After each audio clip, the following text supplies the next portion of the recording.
Aziz, belle victoire. Oui, belle victoire avec la manière et surtout avec l'envie. Et aujourd'hui, ils ont bien suivi les consignes tactiques que j'avais mis en place en semaine et en début du match. Et voilà, ça a été respecté. Chose qu'on n'a pas fait contre Boken, où c'était vraiment n'importe quoi contre Boken. Chacun a voulu jouer son propre football. Et quand on joue appliqué comme ça, voilà ce que ça donne. Pourtant, en première mi-temps, on a eu un match assez serré, 0-1 seulement à la mi-temps, et fin de match 7-2. C'était pas la même équipe en deuxième mi-temps. Oui, les consignes c'était de fermer, d'attendre. Parce qu'on savait qu'il y avait des joueurs d'expérience en face, des joueurs rapides. Mais apparemment, c'était leur consigne aussi de fermer, d'attendre. Quand on avait le ballon, c'était la même consigne qui disait qu'il faut descendre et attendre. C'est pour ça que c'était un match fermé. Je crois que c'était 0-0 jusqu'à la 20e minute. Et puis 1-0 à la mi-temps. C'est des consignes qui ont été données des deux côtés, donc c'est pour ça que c'était un match un petit peu lent en première mi-temps. Et en deuxième mi-temps, ils ont voulu sortir, c'est ce qu'on voulait. Et voilà, et on a profité de notre occasion pour aller mettre les goals. Et puis c'est un derby, ne l'oublions pas, un derby c'est toujours spécial.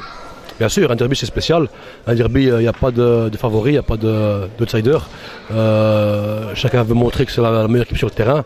On verra aussi plus tard dans le classement au deuxième tour qu'une équipe en bas de classement, je l'espère pas, bruxelloise, contre une équipe de haut de classement bruxelloise, c'est jamais le favori qui gagne.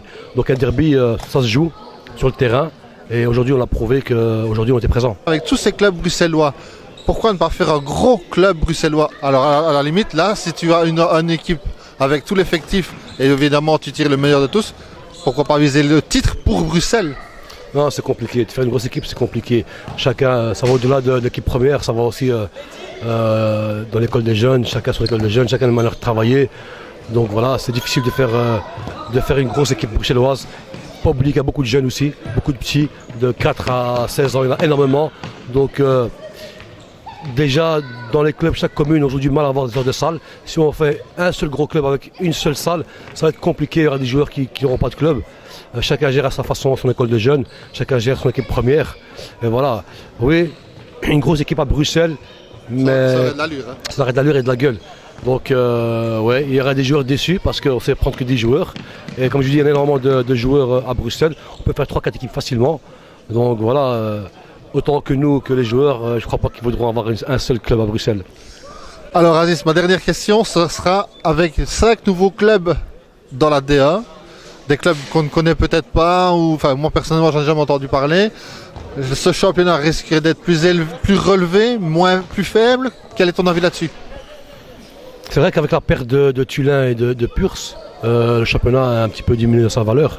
Mais les équipes qui montent, c'est des équipes qui vont jouer sans pression. Ils sont là, des équipes qui ont repêchées à la dernière minute comme Ever et Stekene. Ils vont jouer sans pression, ils auront leur mot à dire. Au Bokenster et O, on les connaît. On a joué dans leur série pendant 3 ans. On sait leurs qualités, on sait leurs faiblesses. Et les autres, voilà, ils vont jouer sans pression, ils vont embêter. D'ailleurs, on a vu la semaine passée Stekene qui tient en échec Ham qui a fait un très gros match en Supercoupe. C'est voilà, je dis les équipes ils vont nous embêter, donc faut être méfiant, faut se méfier de tout le monde. Il faut jouer match par match appliqué comme aujourd'hui et prendre match par match et après on verra le résultat. Alors ce week-end à Bruxelles, c'est le dimanche sans voiture. Que fait Aziz quand c'est un week-end sans voiture un dimanche? Aziz travaille. Aziz travaille dimanche, donc je travaillerai comme chaque journée sans voiture. Donc c'est un jour comme un autre pour moi. Donc je me lève le matin, je vais travailler, puis je rentre à la maison. Et si je crois que j'ai fini à 3 ou 4 heures, et peut-être sortir avec les enfants, faire un tour, mais c'est un jour comme un autre. Merci Aziz. C'est moi qui te remercie et j'espère te voir à un prochain match. Hein. Pas de soucis. Merci. Hein.